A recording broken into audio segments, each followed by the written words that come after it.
express is a long and important train. It takes passengers from the big station all the way to the other side of the island. There, it connects with the train from the mainland. It is very important. Gordon the big engine usually pulls it and considers it his train. But when Gordon is ill or needs to be mended, Sir Topham Hatt assigns it to another engine, usually James or Henry. One day, after pulling the express, Henry was tired. He arrived a few minutes late. Gordon was on the other line. "Late again," he snorted. Henry was sad. It had not been his fault why he was late. It was instead a last-minute passenger. "You're not quick enough," Gordon scolded, "and you're much too slow." Poor Henry felt sad, so he slowly puffed to the sheds. Gordon puffed away quickly. The next day, Gordon was to pull the express. He ran quickly to the station and back down onto the coaches. Henry puffed in. "Good morning, Henry," puffed Gordon proudly. "Did you come to watch how an engine is supposed to pull the express? Oh, good then. I'll show you." Before Henry could say a word, the guard blew his whistle, and Gordon raced away out of the station. Henry couldn't think of anything to say, but all that came out was, "You rail raider!" he cried, but it was no use. Gordon was far gone. Gordon raced down the line at a tremendous rate. He was going faster than usual.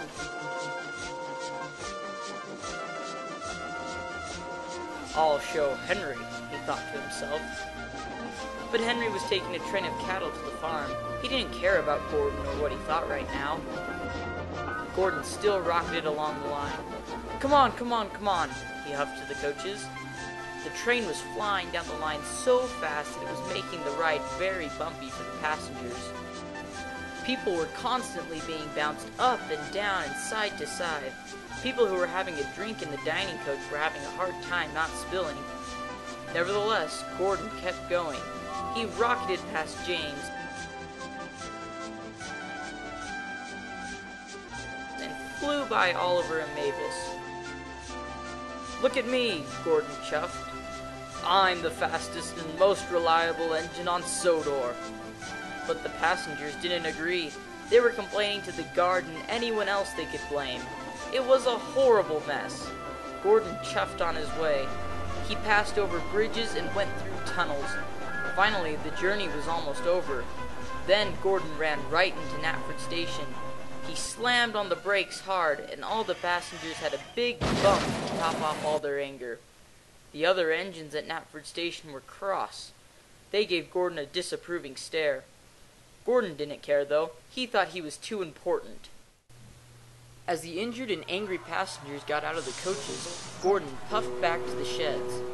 The passengers formed an angry mob outside Sir Topham Hatt's office. Sir Topham Hatt came out to see what was the matter.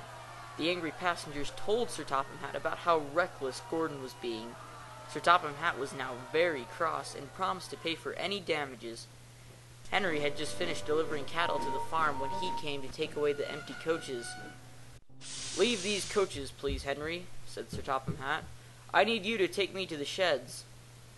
"Of course, sir. Right away, sir," said Henry, and Sir Topham Hatt climbed into Henry's cab, and they puffed away. Henry arrived at the sheds and puffed onto the turntable.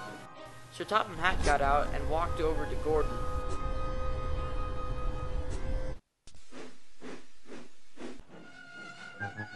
"Gordon," boomed Sir Topham Hatt, "you have been a disgrace to my railway and caused confusion and delay. You gave some passengers a rough ride and damaged their luggage and other things, all over proving to Henry that you were faster than him." Gordon looked ashamed. "There is and will never be any speed demons on my railway.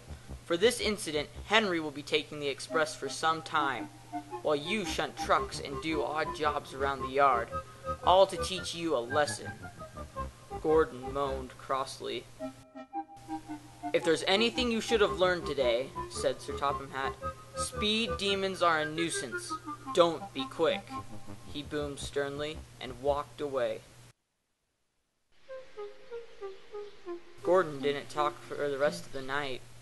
The other engines wanted to laugh, but they knew they shouldn't, because Gordon was learning a lesson.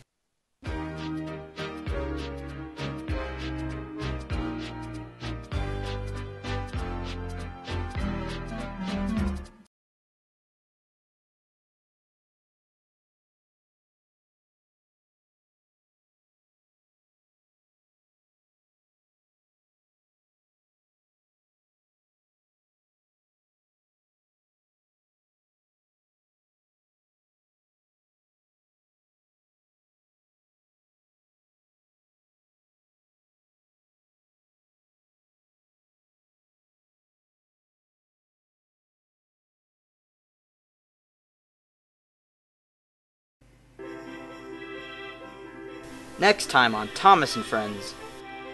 When Percy is delivering the mail and causes trouble, will he be able to solve his problems, or will he be in trouble? Find out next time in Wet Letters.